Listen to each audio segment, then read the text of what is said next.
You guys get to be in the shade today.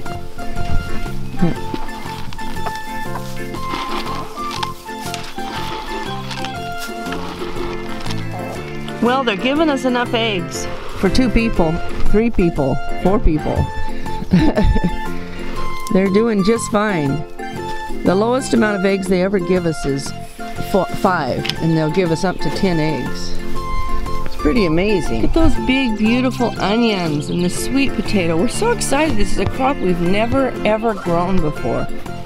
And it's just doing so beautiful. It's amazing how it's showing, you know, well, we need to, a couple of those leaves have some funny colors, and I'm wondering what might be going on with those. Might be worth finding out. Yep.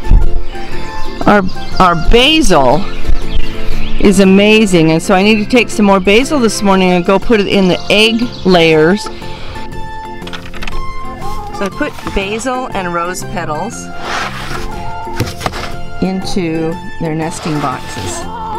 Then they smell pretty. It can help get rid of little diseases, and they like it. They come hopping to me and saying, "Oh, thank you.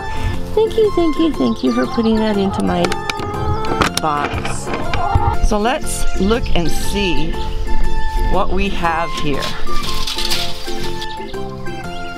We have some splitting on the top, which, you know, doesn't hurt me. The good ones I've been eating at the farmer's market. But look at this. They need a little bit more time, Jim. They're a little bit close. Awesome. So close. But I want to show you what some of these are doing. Look at this. These are grape Romas. This thing just keeps going. 1, 2, 3, 4, 5, 6, 7, 8. That one has 9. Amazing. These grow fat to begin with. And this one is ready. So let me take it. And you got another one underneath there. So the morning harvest. And inside of here is and these are the bumpy kind, which also are not my favorite. That's what happens when you have to grab somebody else's seedlings.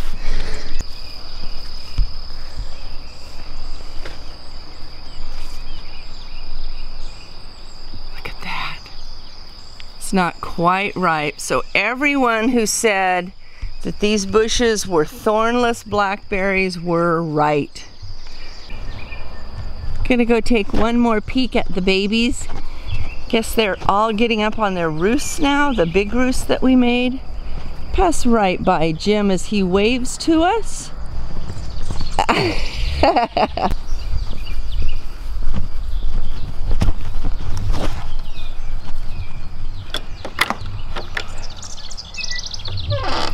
So we put an LED light in here so they can have more light until we get them more light in here naturally, because it was just too dark for them.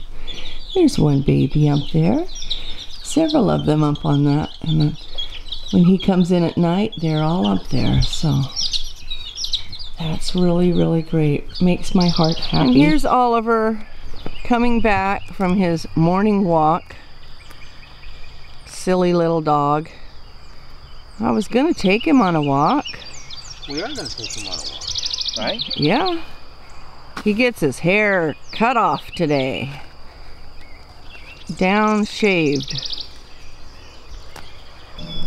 We went for a walk this morning, and Gina, our niece, had showed us how to harvest these garlic seeds. See, ooh, this one is just growing right out there. But then Sierra, who has the garden here, she said we'll go down to the bottom.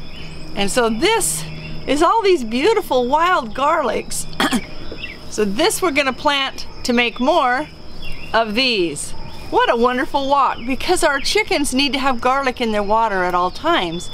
So this will give us a huge supply of garlic that we can just keep having and having and having. And we're gonna grow them along one of our fence lines out there, and go harvest more tomorrow on our next walk. What a treat! While you watch our little chicks and the sunset with the fireflies coming out in the lawn, I thought I would talk to you a little bit about carbohydrates. People want to know how many they should eat. Number one is not eating any is not a good idea.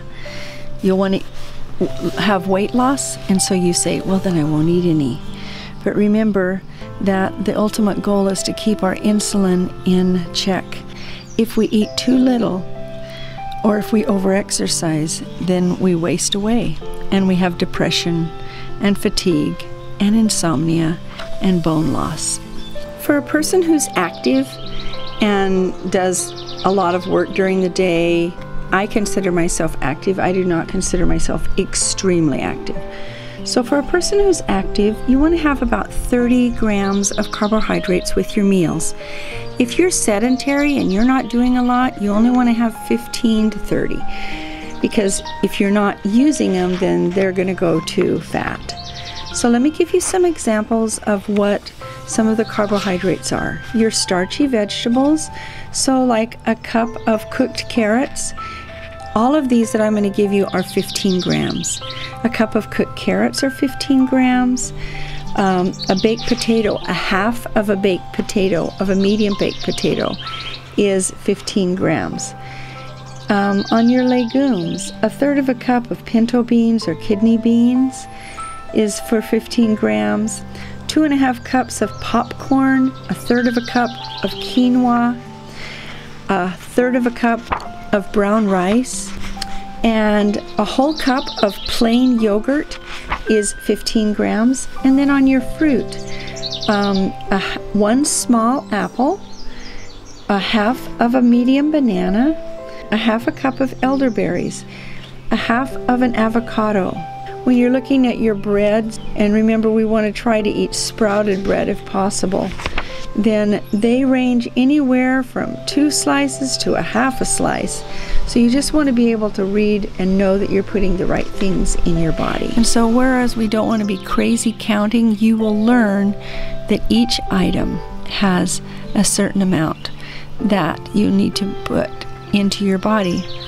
So in the newsletter this week, there will be a lot more details about this. So if you haven't signed up, go to hardinessapproach.com and sign up for the newsletter. It comes out on Friday. And I said there was going to be an announcement on Friday. We're moving the announcement to Saturday, but there will be an announcement on Saturday. Hope you have a wonderful day.